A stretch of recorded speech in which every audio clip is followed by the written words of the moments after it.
And good evening, Santa Cruz County. My name is Sandino Gomez.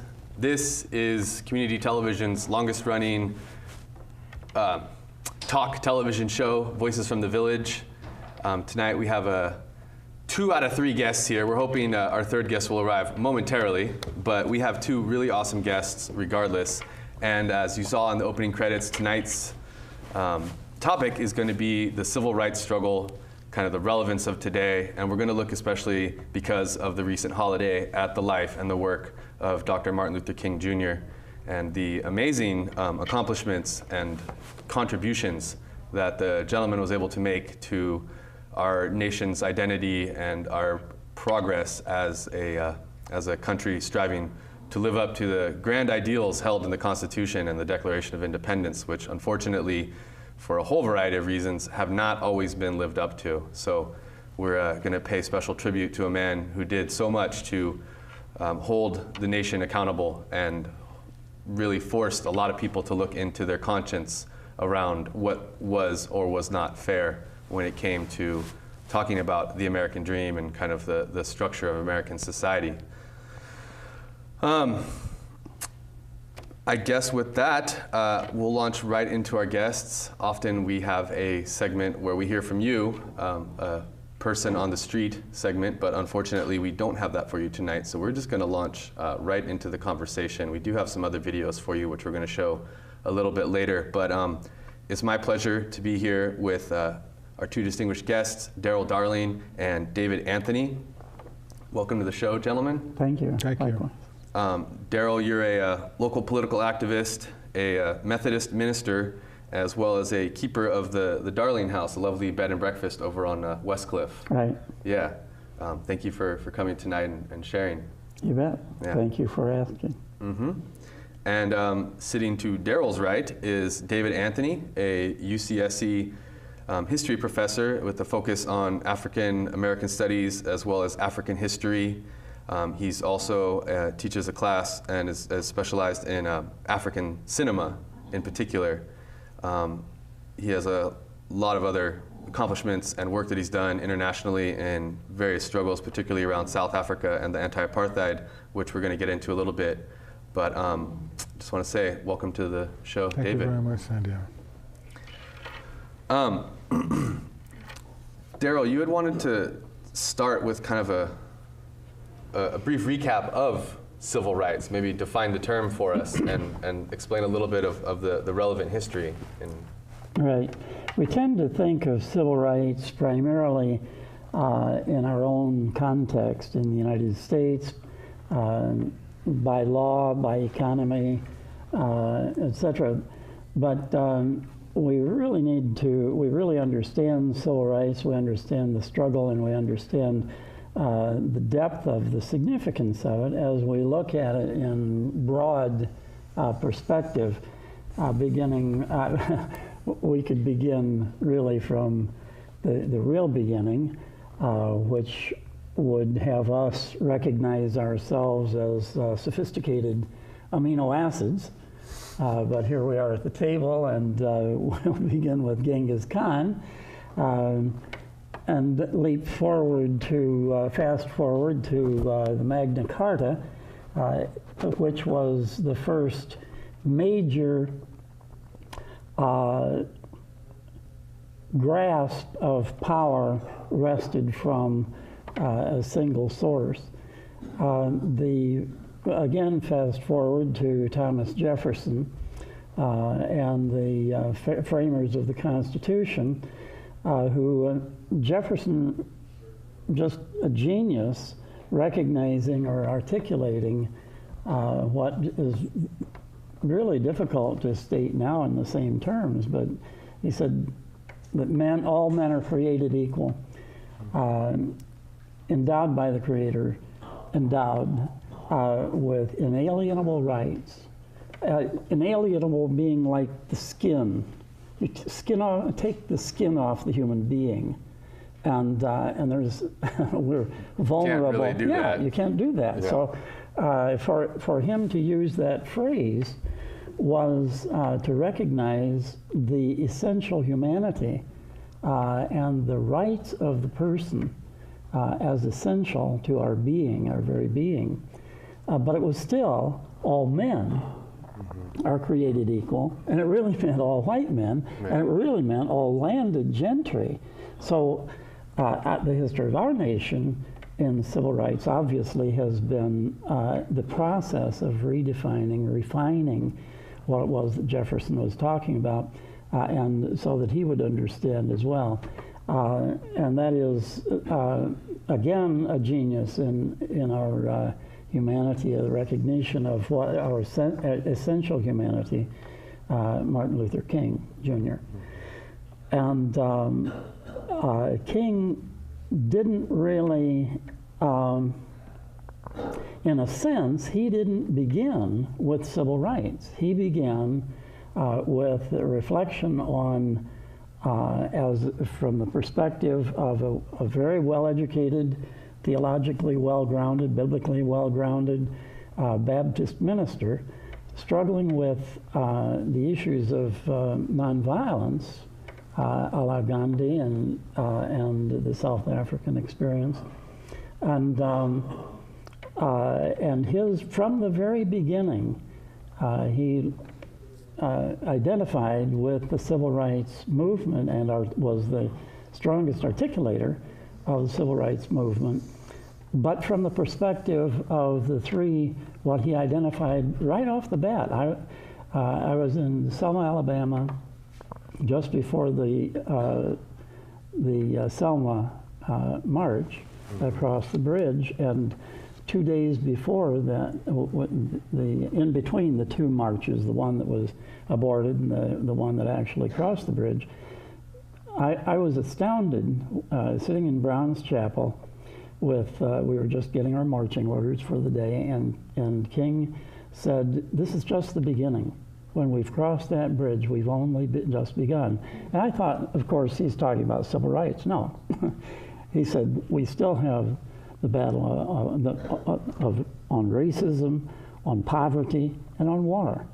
Those three. The triple evils, as that's you call right, them. the triple evils, from the very beginning. Right.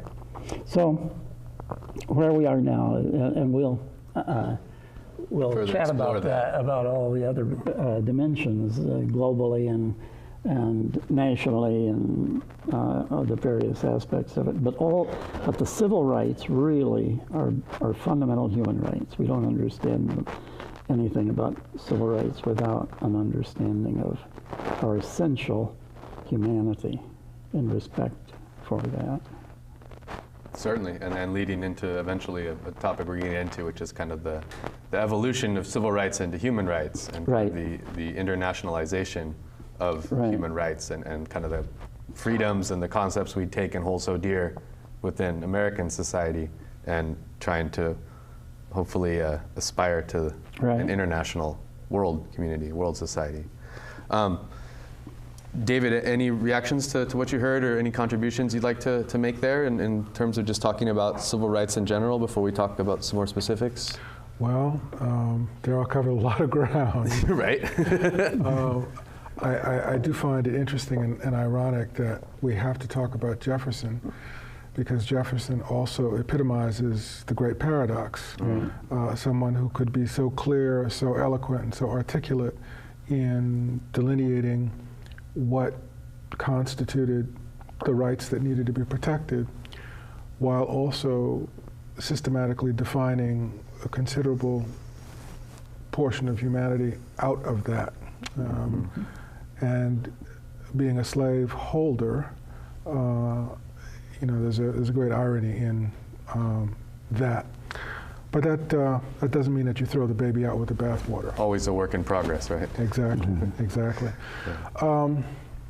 I think one of the interesting dimensions of the question of civil rights is how it evolves over time as not only a national concern, or let us say an Atlantic concern, but a global concern. So that by the time we get to the 20th century, we find that issues around civil rights also dovetail with struggles for reform and eventually for independence among peoples who have been folded into the empires and colonized by other folks. And that takes us into a number of other conversations. Interestingly, if you look at the struggle for civil rights in this country, it's actually a struggle that follows the arc of the question of slavery versus freedom. Going back to the 19th century with the development of the abolition movement, which was not just an American movement, it was in fact a global movement. It was an Atlantic movement. It was a movement that really depended upon activity that unfolded in Europe and specifically in Britain, because what was called the humanitarian movement, which came into being in the last quarter of the 18th century, led to emancipation in the British colonies in 1833, which is 3 decades before it happens in this country. So that becomes an Atlantic conversation. And then by the time that imperialism and colonialism take shape in the last quarter of the 19th century, you have a whole other set of questions around civil rights, which we can eventually also talk about in terms of human rights, which are very complicated because they involve many different aspects. The other thing I think that's really intriguing is what we eventually talk about when we focus on civil rights in the United States tends more and more to be defined in terms of the particular position of people who are the descendants of slaves. But it has implications for all kinds of people who are oppressed in the United States, by the United States, as well as outside by other powers. So you start to see these interesting parallels developing. So in 1909, you have the development of the National Association for the Advancement of Colored People, NAACP, in the United States. Well, it turns out that some of the people who are involved in that movement are also inspiring and in conversation with people who are trying to build what is in fact the first African liberation movement. What was initially called the Native National Congress, which later on comes to be known as the African National Congress. 2 years after the founding of the NAACP, 3 years after the founding of the NAACP, they create the African National Congress. And this sort of dialogue on a kind of transnational basis of two movements that are fighting for, again, first, democratic rights, simply extending the basis of democracy. In the case of the United States, it's a matter of making the words of the Declaration of Independence and the Constitution apply to everyone. Actually means something. Yeah. In the case of South Africa, it's in fact to recognize the great limit of South African democracy, which was a racialized democracy. It was a democracy for whites only, and in fact cut out 85% of the population. So, but the fact that these two movements are developing simultaneously, in parallel, and in contact with one another, I think is an indication of a global consciousness that occurs throughout then the 20th century. If anything, the United States is trying to catch up in a lot of ways. In some ways. Yeah. That's right. And certainly because of the history of immigration in this country, perhaps a lot of these ideas were brought from other places here. Right. You know, it's not a uniquely American phenomenon, democracy, certainly. It goes And it's much ironic further that, back than that. right, Very much. ironic that that immigration is the our current struggle, one of the major current struggles of equality, our definition, and actualizing equality. Certainly.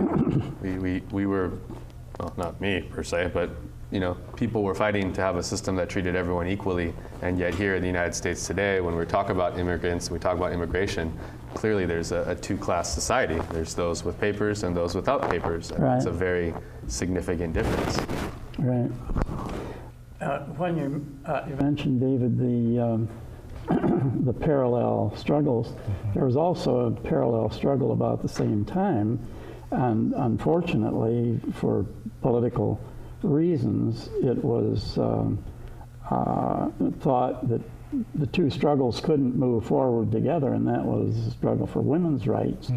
And many of the same people that were in that struggle were advocates, obviously, for civil rights for black and in the anti-slave movement. So once again, we discovered that that civil rights are much more broadly defined. We're still engaged in all of those in a variety of ways. We have not yet in this country, as you're saying, Sandino, we've not yet passed the ERA, Equal Rights Amendment, Yes. in the United States. There are the definition. But we have binders full of women. That's right. We have binders full of women, though. And we don't own slaves now. Yeah. But the definition of civil rights for the presidential candidate who had binders full of women's names and so on is a quite different definition from our what we would consider to be civil rights. But it's just what he's talking about, and the whole concept of the 1%, the upper 1%, is nothing different from ownership, chattel ownership of slaves. We have been fighting the battle of slavery, of ownership of people, from the very beginning, when debtors' prison released debtors' prison inmates were brought to Georgia, sent to Australia, and in different parts of the United States, what is now the United States. Something you said right there really struck me. It's interesting to note that I don't remember the particular number of the amendment of the Constitution, but the one that freed the slaves basically has this clause within it that says, except in the case of incarceration. And It's like kind of important to point out, I think, the United States prison population as we talk about civil rights, as we talk about human rights, and sort of a systematic reaction to the civil rights movements, to the kind of social justice and liberation movements that we've seen. The Jim Crow laws have become more sophisticated, perhaps. It's worth noting that the United States has the highest percentage per capita of prisoners and prison population, and here in the land of quote-unquote freedom, and you look at who these people are in particular, it's people of color. It's people that used to be affected by these old systems of control that are now under an entirely new, more sophisticated system of control. So the whole concept of slavery, that struggle is present with us as much as it was at the time of the Civil War. Could you speak to that at all? I think you're making reference to the 13th Amendment. Yeah, 13th. Yes, as long as people have been around, some people have found ways to get other people to work for them for little or no compensation. And there are many ironies that go along with this. First is that the majority of people who came to this country came under some form of bond. It was not just people who came here from Africa. Many people came here as what were called redemptioners, indentured servants, people whose freight was paid in labor that they owed to labor agents, basically, which had to be worked off over periods of 3 or 5 or 7 years. And we think about the Pilgrims, and we think about other groups of people who come here, but everybody didn't come here on the Mayflower. Mm-hmm. The other thing is that sometimes we get caught up in the web of words. Mm-hmm. And we talk about slaves and slavery as if we're referring to an institution that is so specific and so conditioned by time that we miss things that are happening right now. Mm-hmm. We have a tremendous amount of trafficking all over the world, including the United States. We have people who work in sweatshops under the radar, under conditions that are not very different from the conditions of slavery. People who are locked into factories, people who have no protections legally, people who have long hours and unsafe circumstances and cannot negotiate contracts and all kinds of other things. So the question of slavery and slaves is still an open question. Mm-hmm. And in fact, there are people all over the world who are being traded and who are being bought and sold, so that's not just a matter of the past. Mm-hmm. I don't remember the particular United Nations organization that reported it, something like Special Commission on Human Trafficking, but they report that there are more slaves today than at any point in the history of the world. And I think your point is well taken, that this is not something that is in the past. It's very much still relevant, and these struggles continue. It's not, we like to pat ourselves on the back and think, oh, we got that problem solved. And what you just said, David, likewise, is that the actual ownership is something that continues to exist. Right. But there are so many different ways that morphs, that whole concept morphs. Mm-hmm. The current anti-union movement, the curtailment of labor's rights, the ownership of women's bodies, control of women's bodies by a governmental entity, gay rights, abortion rights, etc. Those are manifestations of the same mentality, and are institutionalized in some of the same ways. Absolutely.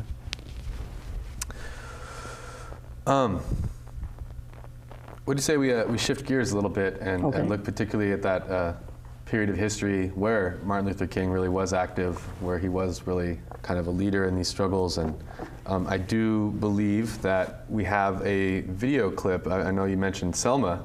It's interesting that you did, because we have a clip, informative clip about that. Okay. So I believe we can cut to that about now, and why don't we just watch this clip together, and we'll come back and do some reactions. And I would like to also just talk about you guys as a particular history and involvement in these struggles. Okay.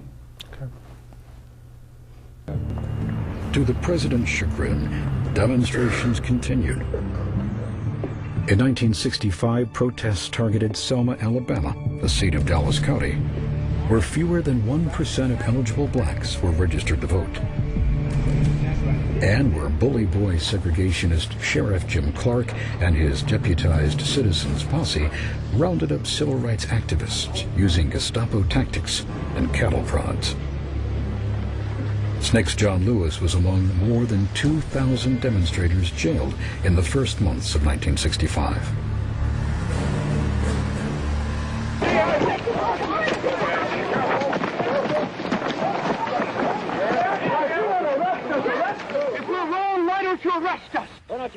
The Reverend C.T. Vivian, an organizer for the Southern Christian Leadership Conference, led the Selma campaign.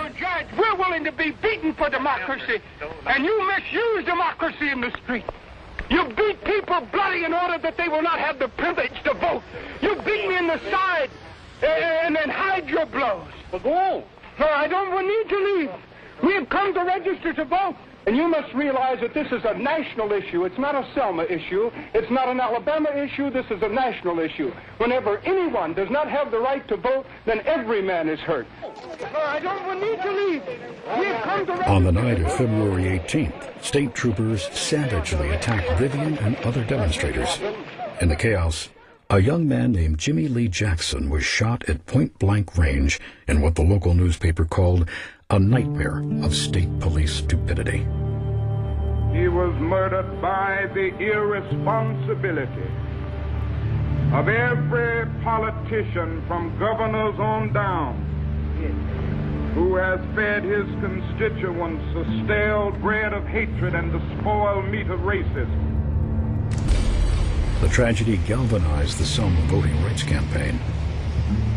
The SCLC's James Bevel proposed a symbolic march from Selma to the Alabama state capitol in Montgomery, more than 50 miles away.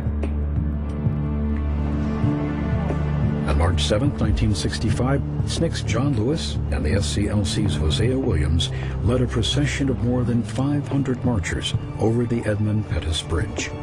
Alabama state troopers, clad in gas masks and riot gear, waited on the other side. It'll be detrimental to your safety to continue this march, and I'm saying that this is an unlawful assembly. You are ordered to disperse, go home, or go to your church. This march will not continue.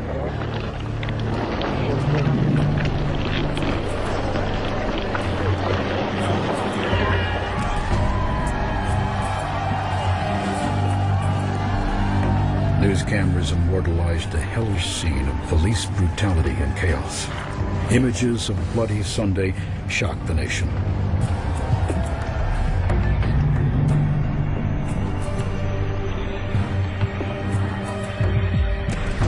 Time magazine reported that rarely in human history has public opinion reacted so spontaneously and with such fury.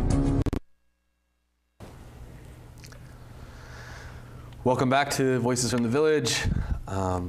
You just saw a clip from our producer, Ken Nobler, and he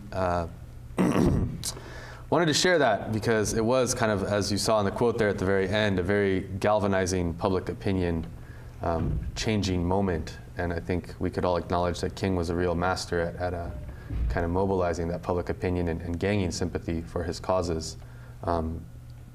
Kind of through his capacity and his, the people that work with him, the capacity to really struggle and face head-on injustice.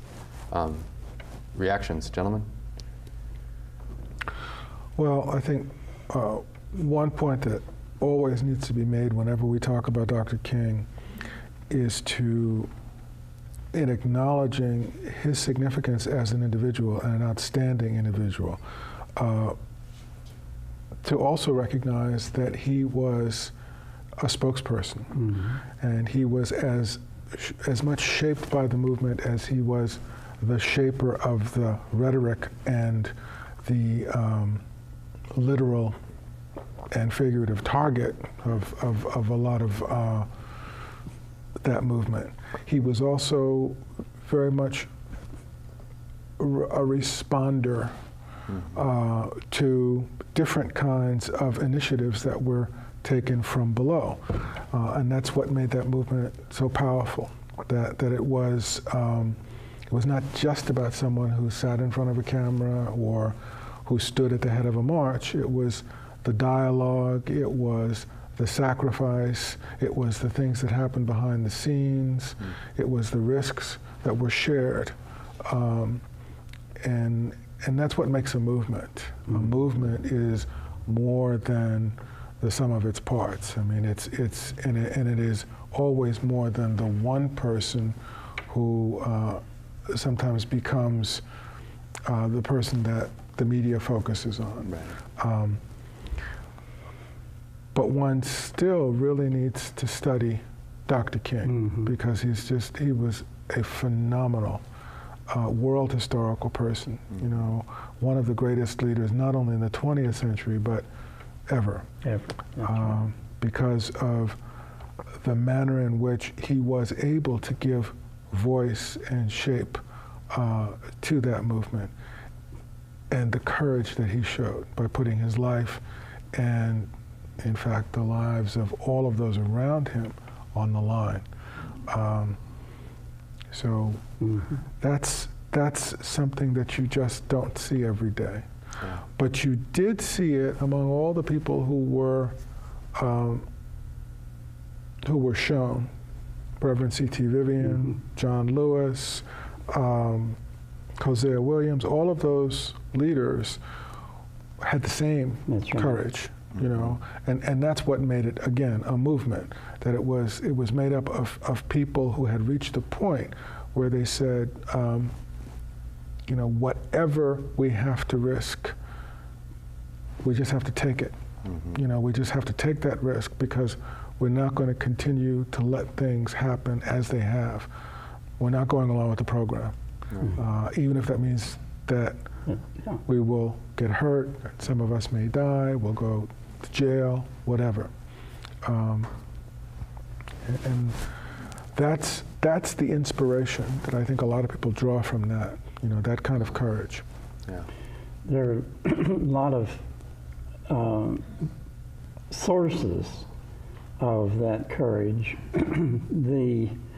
One of the things that's unique about that particular time, that particular period and movement, is that it was a time when the black churches, the black church, was at its, and the pastors were at the sort of peak of their influence, and that it was a willingness to give up their lives for the greater good, a la, as Martin said, I want to be known not as the Nobel Prize winner, but just a Baptist pastor that was willing to, that tried to love somebody. Put that on my tombstone. And the love was potentially at the cost. John Lewis, following on what you were just saying, John Lewis was actually, and C.T. Vivian were much more involved in that struggle in the South than Martin, and it was Lewis that invited King to, and almost insisted that King step up and take his leadership in that movement. My own, you know, it was several years, Sandino, before I began sharing, and I haven't shared it very often, the story of my own involvement in Selma and the formation or the struggle of the Mississippi Democratic Freedom Democratic Party. But what you saw there on the screen, the death of Jimmy Lee Jackson, was James was a resident of Marion, Alabama, which is about 20 miles from Selma. And about 3 days, I think, after Jimmy Lee Jackson was killed, was when I went from Selma to Marion, and was the only white person that was in attendance or went to a voter registration rally that was being held that night in the AME Zion Church. and had I'll be brief, but it was the most profound and intense conversations that I've ever had in my life with Southern whites who knew. I mean, they were very, very clear. This was, again, I was the only Northern or the only white, and they let it be known that they knew where Jackson was buried, and it was not necessarily an isolated incident. It could happen at any time and to anyone. Huge campaign of terror. That's that went right. Right alongside the social justice movements. Even though there were, the four little girls, and there are individuals who stand out in our minds. The man with whom I stayed in Selma, who opened his home to me, was a single gentleman of probably 75, going on 80 years. I had 2 rooms. They were hardly rooms, dirt floor, and when they were looking for a room for me in Selma, he invited me. He took me to his home. He could easily have lost his life over that, and the threat was very real. It wasn't a soap opera or a melodrama. Yeah. People were. This was real violence. That's right. And I think for that reason, it solidified the resistance to that in the nation. And there were a lot of people in the North who had no idea whatever. I mean, what the Jim Crow experience in the South was. Likewise, a lot of black people who from the South who discovered a different variety. The sweatshops you mentioned in the North, and the urban poverty and so on that continues I'm just to curious, our day, to this day. I'm just curious. Something you said that you were the only white person Yes. in the crowd and kind of at the memorial service. Right. What did that feel like? Because I feel like I often feel that being like the only brown person in a Right. crowd, and so Right. I think it's a good experience. It's a good experience to have that happen for everyone, where you really feel like the minority all of a sudden. Or I you feel was like the minority the different. in the afternoon. And I'm just curious, just to follow up, like with these 40 rednecks Sure. who just came out of the woods, so to speak, out of the country, because they knew that I was in this conversation was going on with a few people at the drugstore. But that was in the afternoon before the civil rights rally, the voter rights rally, the registration rally. I was the minority among the whites. I was absolutely safe and felt entirely welcome among the black people who were registered to vote. There were probably 300 in the church in Marion that night. Likewise, who were taking their risk. Churches were being bombed by something like 22,000. The Methodist pastor of the congregation across the street, the white congregation, lost his pulpit by my coming into to Selma. He had thought his family had gone up to one of the northern Alabama towns, or Charlotte, I think they went to. But he had just been saying the obvious truth, and he lost his pulpit for it.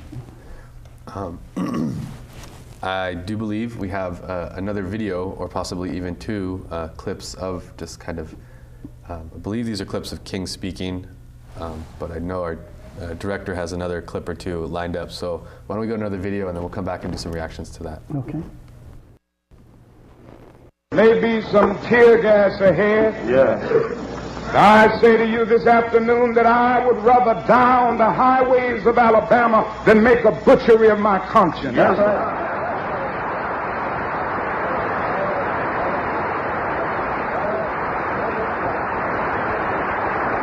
I say to you as we march, don't panic and remember that we must remain true to nonviolence. I'm asking everybody in the line. If you can't be nonviolent, don't get in it. If you can't accept blows without retaliating, don't get in the line. If you can accept it out of your commitment to nonviolence, you will somehow do something for this nation that may well save. I know you're asking today, how long will it take? Somebody's asking, how long will prejudice blind the visions of men?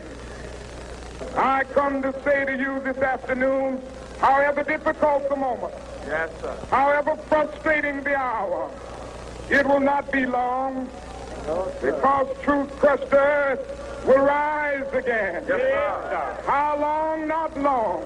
Yes, sir. Because no lie can live forever. Yes, sir. How long? Not long. How long? Because you shall reap what you sow.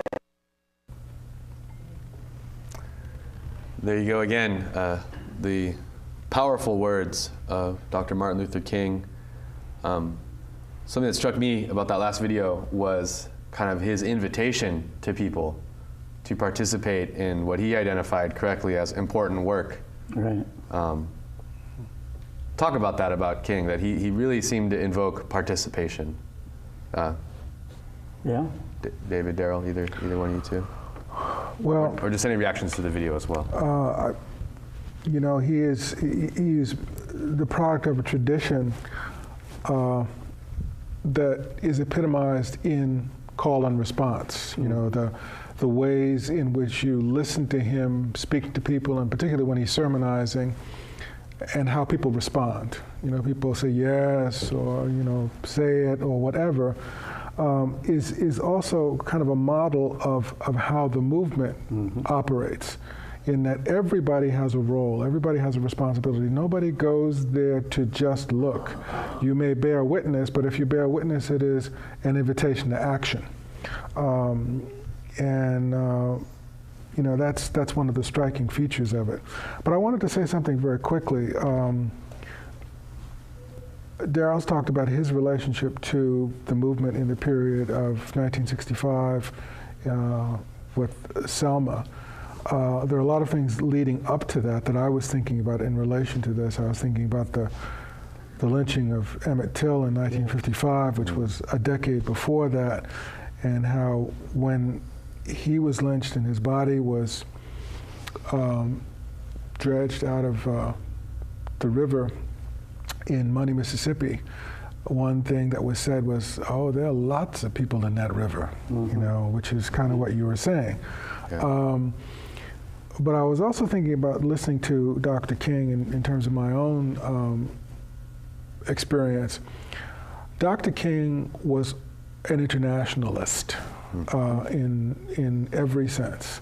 In 1957, he was part of a group of African American notables, including Ralph Bunche and Adam Clayton Powell and a bunch of other people who were invited to attend the independence celebrations for Gold Coast as it became Ghana under its first Prime Minister, Kwame Nkrumah. So he was there. He was in Africa on the spot. He was also very much involved in the democratic movement for South Africa. And when I reached the age of majority, when I was in college, I became interested in the anti-apartheid movement. When I got to graduate school, I got involved in something called the Madison Area Committee on Southern Africa in University of Wisconsin, where I was. I was involved in that movement in the 70s, the 80s, and the 90s. And I saw that as simply an extension of the movement in this country, which was also unfolding at a time of international consciousness. It was still the time of the Cold War. It was a time of Vietnam. There were lots of things. But in the same way that earlier movements gave rise to other movements of democratic upsurge, you could see people who were involved in that movement also got involved in other kinds of liberation movements. This was also the period of the resurgence of the women's movement, the feminist movement. This was the rise of movements like the Young Lords in New York, the Black Panther Party, Brown Berets. the Brown Berets. You know, all of these movements were developing in that period. So one of the things that you see is that any movement that speaks to the needs of one people very often resonates with a whole lot of other people, because you're not talking just about one narrow group, you are talking about humanity. Right. And you were starting off talking about this transition from civil rights to human rights. Right. And I think you can really see it in many of these movements. You can also see it in the evolution of the consciousness of someone like Malcolm X. I was about Because to Malcolm say. X talks about that in the last years of his life. And then 20 years later, a president by the name of James Earl Carter talks about human rights. Right. Now, how did that happen? Right. You know, it's a very interesting development. Yeah, on one hand, we've come so far that we have we had a decision between electing a woman president or a black president.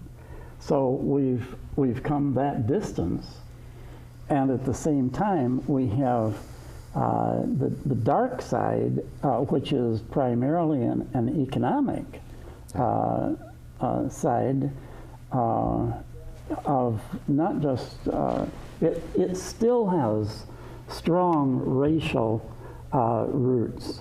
You know, the fact that there is such an overwhelming number of black young men who are in prison for crimes, some not even for crimes, but much less serious breaches than the normal white breach or crime. I'd love to read something here and just get you guys' reactions, okay. because this article really spoke to me. As you know, we just passed the Martin Luther King holiday. You know, there's been a kind of sanitization of Dr. King, if you will, and his message, which was against militarism, poverty, and racism, right? We love to celebrate his struggle against racism, but we forget he spoke out powerfully against the Vietnam War. We forget he was organizing the Poor People's March on Washington, you know, in the months before he was assassinated. And so this is a piece that really spoke to me in all of this kind of celebration of King. I think it's a great thing, but we need to remember, and that's the title of the piece, that Martin Luther King was a radical, not a saint. This is published on commondreams.org, a fabulous website collecting a lot of different perspectives. The author is Peter Dreyer, and I'm just going to read an excerpt, and I'd like to hear you guys respond. He's talking about the King holiday, and that's a great thing. But then he continues, so it's easy to forget that in his day, in his own country, King was considered a dangerous troublemaker. He was harassed by the FBI and vilified in the media. In fact, King was a radical. He believed that America needed a radical redistribution of economic and political power. He challenged America's class system and its racial caste system. He was a strong ally of the nation's labor union movement. He was assassinated in April 1968 in Memphis, where he had gone to support a sanitation workers' strike. He opposed U.S. militarism and imperialism, especially the country's misadventure in Vietnam. In his critique of American society and his strategy for changing it, King pushed the country towards more democracy and social justice. If he were alive today, he would certainly be standing with Walmart employees and other workers fighting for a living wage and the right to unionize.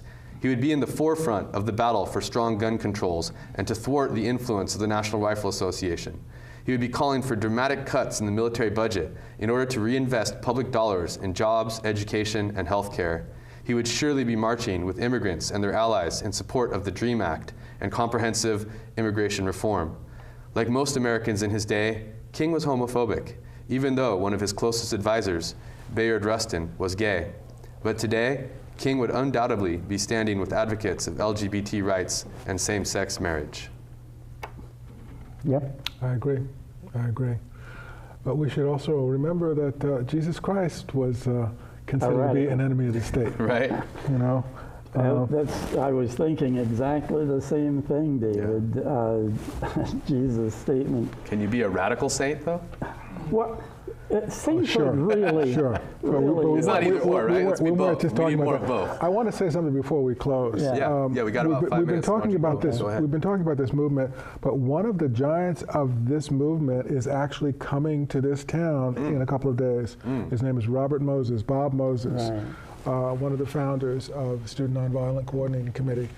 Very, very important person. He's going to be speaking at the Civic on The Martin Luther King on Martin convocation. Luther King convocation, which I believe is the 6th. And that's free, and it's a priceless opportunity. Always he a is great about event. 80 now. Wow. And he's a person who has always stayed out of the limelight, but that's deceptive because he really, in many ways, epitomizes that struggle in Mississippi. Now, we're talking about some of the sort of modern civil rights issues. He's always been a math teacher. And he created something called the Algebra Project because he said, you know, innumeracy is the problem of our period in the same way that illiteracy was back in the 1960s. And if you think about how lots of kids run into difficulty around middle school, it's algebra that they have problems with, and some people do not finish. Yeah. You know, they do not do well. So, so he has actually built an entire program around that. And now that's extraordinary for somebody who was involved in voter rights. You know, somebody who was nurtured by one of the greatest organizers in the 20th century, Ella Baker. You know, so this is how he has progressed in his thinking and in his practice.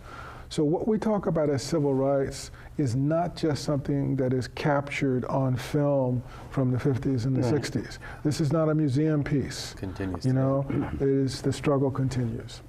You mentioned that Jesus was radical. He was an absolute off the charts feminist. You know, you read his interactions, that even the guys, you know, the gospel writers who made it into the canon, Matthew, Mark, and Luke, particularly John to a lesser, well, no, John too, but the men told the stories. The men were the disciples. What did the men say? The men told the stories of Jesus just totally illegal, totally anti-saintly interactions publicly with women, with the Samaritans, with the outcast, with radicals of all kinds. The crucifixion was Rome's most severe punishment for sedition and terrorism. So it's a different, what Hillel was about, what Gautama Buddha was about, what Jesus was about. Somebody just suggested not long, a good friend who is a nuclear physicist, and I agree with them, husband and wife, that we need a new mythology. However, if we would just take seriously the prophets, as you're saying, a king came out of a movement, but he was also the prophet who articulated the truth, was willing to put his life, he staked his life on human rights, staked his life on our essential common humanity. Yeah. And that's all that the saints ever did. Jesus, Buddha, all of them. That's That's a wonderful, wonderful idea. The radical saint, you know, the radical, just the radical, the person that's willing to put themselves out there and to challenge society and to really go against the norm and be prepared to suffer and to struggle as a result. That's, to me, it really speaks to the legacy of not only King, but all of the unsung heroes, all of the people who gave their lives for this struggle. You know, Absolutely. We recognize them. And I think that's the best way we could recognize them. I think the legacy to me of King is continuing the struggle, of continuing to be involved, continuing, and I want to salute both of you gentlemen for doing exactly that and for committing your lives to this process and to really, for everything that you've done, that you will do, and especially for being on our show tonight, because we've ran out of time. And I just want to thank you again. On behalf of the staff and the volunteers, all the people involved in Voices from the Village here at Community Television, I just want to say thank you and good night.